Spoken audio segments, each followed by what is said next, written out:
زمنګ دا واړه معصومان الحمدلله ثم الحمدلله د قران کریم د زدکړې د پاره خواري او مهنت کوي. دا وطن په موږ او تاسو باندې ډیر حقوق لري. یو حق دا دی چې د معاشرې د اصلاح لپاره کوشش کوي. ځکه دا که اوس معصومان دي نو د راتلونکي قوم دپاره دوی رهبران دي.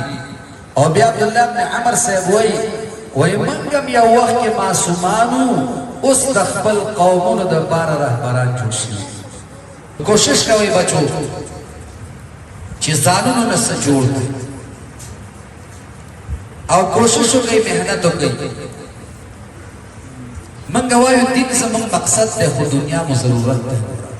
نو کوشش دا کوئ بچو د دستاربندۍ زموږ مقصد دا وي او د ختمانې چې تاسو وهڅوئ دې ته چې ګوره دا ستا د صرف ملګری و، دا دغې منزل ته ځان ورسوو، یو کمال یې ترلاسه کړه. بچی ته د دې نه کم دی، ته هم کوشش وکړه.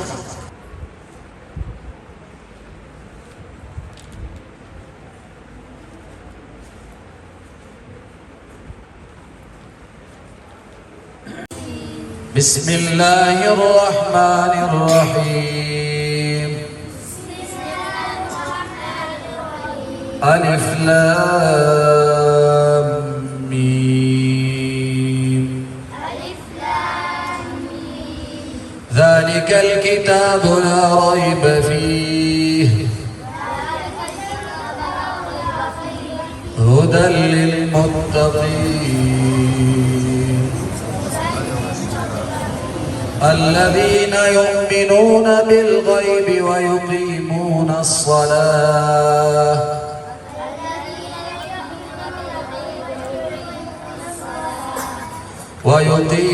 الصلاة ومما رزقناهم ينفقون.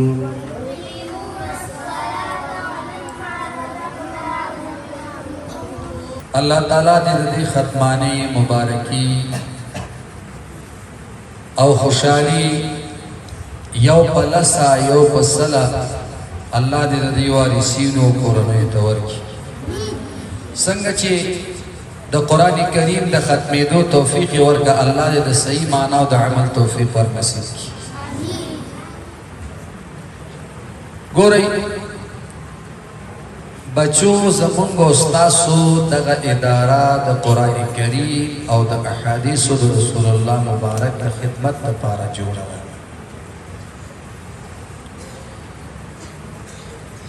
زمونږ دا واړه معصومان الحمدلله ثم الحمدلله د قرآن کریم د زدکړې دپاره خواري او محنت کوي. او وارثین د مدرسې سره یو خاص محبت لري. هغه محبت دا دی چې خپل بچي رالیږي او د قرآن د زدکړې دپاره خپلو بچو سره کوشش او مرسته کوي. بله دا ده چې الحمدلله زمونږ په دې مدرسه کې چې څومره اساتذه دي الحمدلله د اخلاص او د خلوص نه ډک دي. الله دې ورته دا اخلاص قبول کړي.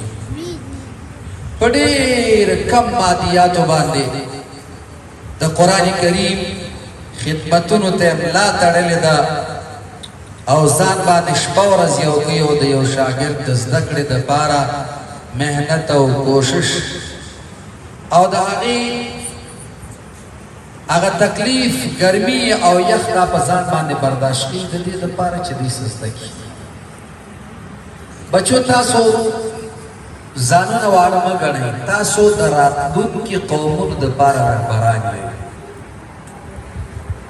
عبدالله ابن عمر صاحب دې د بیت الله شریف نه طواف کاوه، یوه حلقه د دین د درس لګېدلې وه. هغې کې ماشومانو داسې خاص حضور نه درلوده شاید چې هغې به جواب ورکړی. عبدالله ابن عمر صاحب راغی، دی مدرس ته وایي، دی استاذ ته وایي ماشومان د خپل حلقو نه مه لرې کوئ، ځوانان د خپل حلقو نه مه لرې کوئ. ځکه دا که اوس معصومان دي نو د راتلونکي قوم دپاره دوی رهبران دي. او بیا عبدالله بن عمر صاحب وایي موږ هم یو وخت کې معصومان وو، اوس د خپل قومونو دپاره رهبران جوړ شوي. لکه معصوم غټېږي نو غټ خو نه پیدا کېږي د مور. نو زمونږ توقع د استادانو نه دا ده چې په ډېر مینه او محبت او اخلاص او پاکدامنۍ سره د دغې معصومانو خدمت وکړو. دا به مو پکارېږي. دا وطن په موږ او تاسو باندې ډېر حقوق لري. یو حق یې دا دی چې د معاشرې د اصلاح دپاره به کوشش کوي. بل حق یې دا دی چې خپل داسې اولاد او داسې وارث په دې معاشرې ته ورکړي چې سبا ته سرطان نه وي، د خلکو دپاره د اصلاح ذریعه وګرځي. دیني اداره به ډېر وي، الله دې نور هم ډېر کړي. موږ د چا سره اختلاف نه لرو. البته الحمدلله دا په دعوی سره وایو چې زمونږ په اداره کې سره د دیني درسونو او سره د دیني تعلیماتو د ماشومانو د تربیت بحثونه هم ضروري دي. ځکه که ته یو عالم او د وخت یو انجینر فارغ کې او بېادبه وي نو څه پې د معاشرې په اصلاح باندې نه پوهېږي څه پې یوازې ځان ورته سړی ښکاري او بل ورته سړی نه ښکاري نو څه ای تو ستړی خدای ناراض شي ورته دا مسله د دیني ادارو کامیابی دغه ده چې دوی اول تربیت ورکوي نو بیا د علم د زده کړې اجازه ورکوي. نو کوشش کوئ بچو چې ځانونو نه څه جوړ کړئ او کوشش وکړئ، محنت وکړئ. موږ وایو دین زموږ مقصد دی خو دنیا مو ضرورت دی. دینی علوم دا زمون مقصد ده، دنیای عصری علوم دا زمونگا ضرورت ده. دا دوان دا سیدی لکا نوکا ورئی جدا کی گی نا او دا گو ریاد لرئی کم معصوم چی دلتا پا دینی سبقونو کی تکڑیویا مدرسہ کی قابل ہے پا مکتب کی او کم آلک چی پا مکتب کی قابل ہے مدرسہ کی قابل ہے. نو عوامنا او وارثینو نم زمونږ دا تمه ده چې داسې بچي راولېږي چې هغوی کوشش کوي، محنت کوي. داسې بچی د نه رالیږي چې پوښتنه ترې وکړي والکه د اوسه پورې څه کول، دا خو لس کلن ماشوم دی او درس ته دې نه راوړی. وایي دا خو یو 8 ځلې ناکامه شوم چې زه مکتب نه شي ویلی نو قرآن ته به یې پرېږدي.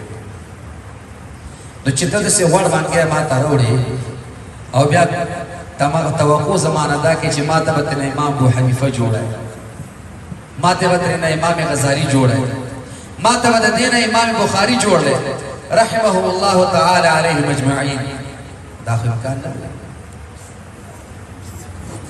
نو کوشش دا کوئ بچو د دستاربندۍ زمونږه مقصد دا وي او د ختمانې چې تاسو وهڅوئ دې ته چې ګوره دا ستا د صرف ملګری و، دا دغې منزل ته ځان ورسوو، یو کمال یې ترلاسه کړه. بچی ته د دې نه کم دی، تم کوشش وکړه، تم محنت وکړه چې تم د ځان نه څه جوړ کړې. او دا تاسو ته یو ډاډ درکول دي چې ګوره هر معصوم دا کولی شي چې دا ویاړ ترلاسه کړي، هر معصوم دا کولی شي چې خپلو وارثینو ته دغه خوشحالي ور وړاندې کړي. باقي خبره د استاد د سختۍ ده یا د سبق ده، هغه تاسو برداشت کوئ. ځکه د استاد غصم شفقت او مهرباني وي او د استاد خواري او محنت د دې په قدر بیا هغه وخت پوهېږي بچی کله چې تاسو نه استادان جوړ شي. الله دې درنه لوی خلک جوړ کړي. دا ګورئ زه د انګلیسي د زده کړې مخالف نه یم، یو سړی د انګلیش ژبه زده کوي نو زده دې کېږي. نبی علیہ السلام زیاد صاحب لګلی نو یهودیانو ژبه زده کول لسو ورځو کې زده کړه. موږ وایو چې هره ژبه زده کړه، خو خپله ژبه د یاده مه وباسه. وایي خپل چې بد یاد مو بس یو شاعر وایي کنه مولا دې نر کا چې ډیګري وګټي ډیګري هغه شهادت نامې ته تقدیر نامې ته شهادت نامې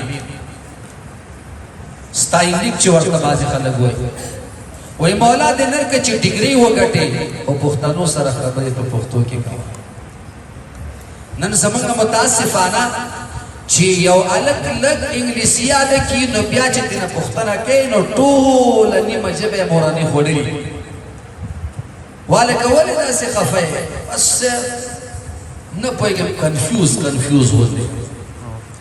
ولې صاحب سټډي مې ډېره زیاته ده ها ولې سټډي ولې زیاته ده جی بس کلاسونه ډیر دي او بس ماته استاد چې نوټ مونږ راکې وایي چې دا بک به پوره دی کوي او بس چې کله کور ته راشو پلارم په ټینشن کې او داسې خبرې مونږ ته وکړي چې بس مونږ هم هغې سره په ټینشن کې شو او کنفیوز یو بیا از وخت همیشه دپاره هلکه دې کتاب پښتو چی وایي دې نه خو دا اردو چې به جوړه شوه که نه نورو خلکو پښتو هلکه وایي چاوله پخکړي راځئ وایي دا ګاډی داسې رامورا وکړله نه پښتو مه هېروه کله ژبه یاده کړه خو خپله ژبه د یاده مه وباسه یو وخت به داسې راشي بیا به پوهېږي نه چې پښتو څه ته وایي پښتون چې د ځان نه جوړ کړي دا وړه خبره نه ده بچو پښتون دا یو لوی قوم دی او دې ډېر ویاړونه راوړي لاسته پی د پتمن نه دی او خا د ښاغلي نه دی او تی د ترزن نه دی و د وفادار نه دی نوم د ننګیالي نه دی نو بیا به درته پښتون جوړېږي چې دا صفات ورکړي منظور مې دا و موږ یوازې دا نه چې موږ وایو ژبې ته خدمت کوو نه موږ وایو چې هره ژبه یاده کړه خپله ژبه خو د یاده مه وباسه که خپله ژبه د یاده مه وباسه نو دا ادارجات چې څومره دي که دیني دي او که اصلي علومو دپاره دي دا د دې وطن او د قوم خدمت کوي الله دې موږ تاسو توفیق راکړي الله دې دغه خوشحالي دې وارثینو ته په هزارها او په لکها ځل باندې کړي او الله دې داسې خوشحالي ورته ډېرې نصیبه وګرځوي اله العالمین زموږ د ټولو نه راضي شي ربه داسې راضي شي چې بیا ناراضه نه شي اله العالمین زموږ د ټولو په ګناهونو د عافي قلم راکاږي یا الله دا واړه بزګري زموږ ډېر لوی سړي جوړ کړي الله موږ ته د خدمت توفیق راکړي الله موږ ته د زده کړې توفیق ورکړي وارثینو دپاره د سترګو د یخوالي ذریعه وګرځوي الله زموږ د ټولو په ګناهونو د عافي قلم راکاږي زموږ د ټولو نه راضي شي راضي چې بیا ناراضه نه شي او اله العالمین جل جلاله زموږ دا وړه اداره ډېره کامیابه کړي الله تر ټولې دنیا پورې فیض ورسوي ربنا تقبل منا انك انت السميع العليم